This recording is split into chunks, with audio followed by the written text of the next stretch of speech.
ಬಾಲಕಿ ಜೊತೆ ಅನುಚಿತ ವರ್ತನೆ ಮಲ್ಲಿಕಾರ್ಜುನ ಮುತ್ಯಾಗೆ ಸಂಕಷ್ಟ. ಪೋಕ್ಸೋ ಕೇಸ್, ಅರೆಸ್ಟ್ ಆಗ್ತಾರ ಮುತ್ಯ ಸತ್ಯ.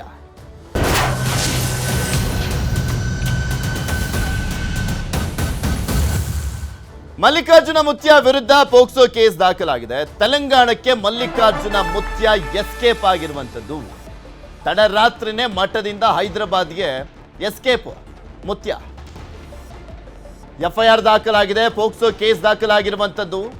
ಪೋಕ್ಸೋ ಕೇಸ್ ದಾಖಲಾಗಿರುವಂಥ ಹಿನ್ನೆಲೆಯಲ್ಲಿ ಸೀರಿಯಸ್ ಅಫೆನ್ಸ್ ಅದು. ಸೊ ಹೀಗಾಗಿ ಎಸ್ಕೇಪ್. ಮಲ್ಲಿಕಾರ್ಜುನ ಮುತ್ಯ ಬಂಧನಕ್ಕೆ ಮುಂದಾಗಿರುವಂಥದ್ದು ಎಸ್ಪಿ.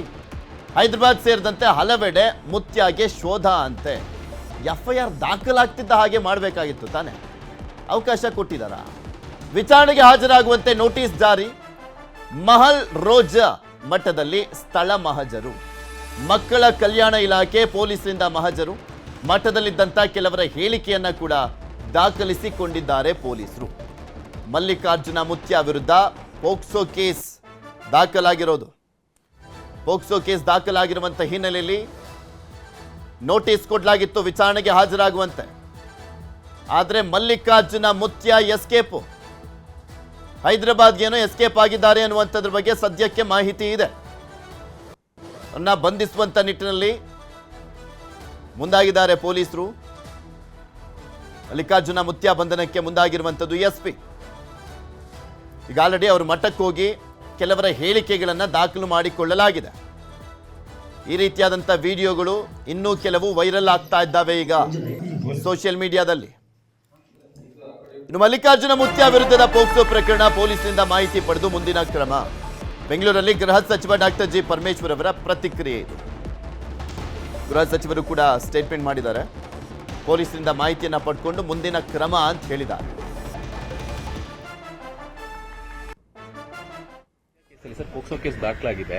ಸೊ ಎಸ್ಕೇಪ್ ಆಗಿದ್ದಾರೆ ಅಂತ ಮಾಹಿತಿ ಇದೆ ಸರ್. ಸೊ ಅದ್ರ ಬಗ್ಗೆ ಗೃಹ ಇಲಾಖೆ ಯಾವ ರೀತಿ ವೈರಲ್ ಆಗ್ತಿದೆ?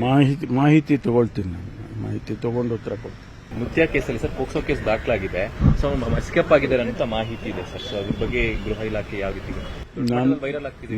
ಮಾಹಿತಿ ತಗೊಳ್ತೀನಿ. ಮಾಹಿತಿ ತಗೊಂಡು ಉತ್ತರ ಕೊಡ್ತೀನಿ. ಮುತ್ಯ ಕೇಸಲ್ಲಿ ಸರ್ ಪೋಕ್ಸೋ ಕೇಸ್ ಇನ್ನು ವೈರಲ್ ಆಗಿರುವಂತ ವಿಡಿಯೋ ಕಟ್ಟುಕತೆ ಇದೆಲ್ಲ ಸುಳ್ಳು. ಮಲ್ಲಿಕಾರ್ಜುನ ಮುತ್ಯ ಸಹೋದರ ಪರಶುರಾಮ್ ಹೇಳಿಕೆ. ಯಾವುದೇ ಮಾಹಿತಿ ಪಡೆಯದೆ ಕೇಸ್ ದಾಖಲಿಸಿದ್ದಾರೆ. ವೈರಲ್ ಆಗಿರುವಂತ ವಿಡಿಯೋ ಕಟ್ಟುಕತೆ ಅಂತೆ, ಇದೆಲ್ಲ ಸುಳ್ಳಂತೆ. ಮಲ್ಲಿಕಾರ್ಜುನ ಮುತ್ಯ ಸಹೋದರ ಪರಶುರಾಮ್ ಹೇಳಿಕೆ. ಯಾರ ಕಿವಿಗೆ ಹೂವು ಮೂಡಿಸ್ತಾ ಇದ್ದಾರೆ? ಯಾವುದೇ ಮಾಹಿತಿ ಪಡೆಯದೆ ಕೇಸ್ ದಾಖಲಿಸಿದ್ದಾರೆ. ಇವರಿಗೆಲ್ಲ ಮಾಹಿತಿ ಕೊಟ್ಬಿಟ್ಟು ಈ ಕೇಸ್ ದಾಖಲು ಮಾಡ್ತೀವಿ, ಮಾಡ್ಲಾ ಬೇಡವಾ ಅಂತ ಕೇಳ್ತಾರೆ. ಬಾಲಕಿಗೆ ತಂದೆ ತಾಯಿಯಂತೆ ಪ್ರೀತಿ ತೋರಿಸಿದ್ದಾರೆ. ಬಾಲಕಿ ನಮ್ಮ ಮಠದ ಸಂಬಂಧಿ, ಜೊತೆಗೆ ಭಕ್ತರು. ಮಲ್ಲಿಕಾರ್ಜುನ ಮುತ್ಯ ಸಹೋದರ ಪರಶುರಾಮ್ ಹೇಳಿಕೆ ಇದು. ನಮ್ಮ ಪ್ರತಿನಿಧಿ ಗಣೇಶ್ ಪರಶುರಾಮ್ ಅವ್ರನ್ನ ಮಾತನಾಡಿಸಿದ್ದಾರೆ. ಏನ್ ಹೇಳಿದ್ದಾರೆ ಕೇಳೋಣ. ಯಾದಗಿರಿ ಜಿಲ್ಲೆ ಶಹಾಪುರ ತಾಲೂಕಿನ ಮಹಲ್ ರೋಜಾ ಅಂತಕ್ಕಂಥ ಒಂದು ಮಠದ ಒಂದು ಈ ಭಾಗದ ಹೆಸರುವಾಸಿಯಾಗಿರ್ತಕ್ಕಂತಹ ಮಲ್ಲಿಕಾರ್ಜುನ ಮುತ್ಯ ಅವರ ಮೇಲೆ ಒಂದು ಬಾಲಿಕೆ ಜೊತೆ ಅನುಚಿತ ವರ್ತನೆ ಮಾಡಿದ್ದಾರೆ ಅಂತ ಹೇಳಿ ಪೋಸ್ಕೋ ಪ್ರಕರಣ ಅವರ ವಿರುದ್ಧ ದಾಖಲಾಗಿದೆ.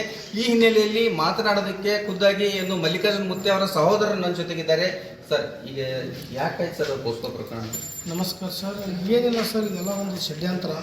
ಇದೆಲ್ಲ ಒಂದು ವಿಡಿಯೋದು ವಿಚಾರ ತೊಗೊಂಡು ಇಷ್ಟೆಲ್ಲ ವೈರಲ್ ಮಾಡೋದಕ್ಕಿಂತ ಮಾಡ್ಯಾರಲ್ಲ. ಒಳ್ಳೆ ಎಷ್ಟೋ ಕಾರ್ಯಕ್ರಮ ಮಾಡಿದ್ವಿ, ಅದು ಯಾಕೆ ವೈರಲ್ ಮಾಡಿಲ್ಲ? ಒಳ್ಳೆ ಸಾಮೂಹಿಕ ಲಗ್ನ ಮಾಡಿವಿ, ದನಗಳ ಜಾತ್ರೆ ಮಾಡಿವಿ. 20-40 ವರ್ಷದಿಂದ ನಮ್ಮ ಅಪ್ಪರವರಲ್ಲಿ ಒಂದು 2000 ಸಾಮೂಹಿಕ ಮದುವೆ ಮಾಡ್ಯಾರ. ಮಲ್ಲಿಕಾರ್ಜುನ ಮುತ್ಯವ್ರ ಕೈ ಮೇಲೆ ಒಂದು 200-300 ಮದುವೆ. ಇದೆಲ್ಲ ಯಾಕೆ ವೈರಲ್ ಮಾಡಿಲ್ಲ? ಒಂದು ಮಗಳ ಪ್ರೀತಿ ಕಾಣೋದು ತಪ್ಪ ಯಾರೇ ಆಗಲಿ. ಈಗ ನೀವೇ ಅವರು ಮಠದ ಭಕ್ತರ ಸರ್? ಏನಾಗಿದೆ ನಮ್ಮ ರಿಲೇಷನ್ ಆಗಬೇಕು, ಮಠದ ಭಕ್ತರು ಕೂಡ. ಅಂದ್ರೆ 7 ವರ್ಷಲೇ ನಮ್ಮ ಆ ಹುಡುಗಿ 3 ವರ್ಷ 4 ವರ್ಷಲೇದ ಇಲ್ಲಿಗೆ ಬರ್ಲಕ್ಕದ. ಅವ್ರ ತಂದೆ ತಾಯಿ ಎಲ್ಲರೂ ಬಂದಾರ. ಮೊನ್ನೆ ಅವರು ಒಂದು 4 ದಿನ ಹಿಂದ್ಗಡೆ ಬಂದು ಅವ್ರು ಬರ್ತಡೇ ಮಾಡ್ಕೊಂಡ್ರ. ಆ ಬರ್ತಡೇ ಮಾಡ್ಕೊಂಡು ಕೇಕ್ ಕಟ್ ಮಾಡಿ ಅಲ್ಲಿ ಹೊರಗಡೆ ಎತ್ತಿ ಮನುಷ್ಯನ ಮೇಲೆ ನಿಂದ್ರಿಸಿಂದ ಅದು ನಮ್ಮ ಹತ್ರ ವಿಡಿಯೋ ಬೇರೆನೇ ಅದ. ನಮ್ಮ ಹತ್ರ ಬೇಕಾದ್ರೆ ನಿಮ್ಗೆ ಒರಿಜಿನಲ್ ವಿಡಿಯೋ ಹಾಕ್ಸ್ತೀವಿ. ಇದೆಲ್ಲ ಬೇರೆ ಒಂದು ಹುಡುಗಿದ ಅಷ್ಟೇ ಚಿತ್ರೀಕರಣ ಇಟ್ಕೊಂಡು ಎಡಿಟ್ ಮಾಡಿ ಸ್ಪೀಡ್ ಎಡಿಟ್ ಮಾಡಿ ಅದೊಂಥರ ಇದು ಮಾಡ್ಯಾರ. ಇದು ಯಾವುದೋ ಒಂದು ಷಡ್ಯಂತ್ರದಿಂದ ಆಗಿದೆ. ಈ ಭಾಗದಲ್ಲಿ ಸಾಕಷ್ಟು ಹೆಸರನ್ನು ಮಾಡಿದ್ರು. ಹಾಗಾಗಿ ನಾವು ಕೂಡ ಕಾನೂನು ಹೋರಾಟವನ್ನ ಮಾಡ್ತೀವಿ ಅಂತಕ್ಕಂಥ ಮಾತನ್ನ ಹೇಳಿದ್ದಾರೆ. ಯಾದ್ರಿಂದ ಗಣೇಶ್ ಪಾಟೀಲ್, ನ್ಯೂಸ್ 18.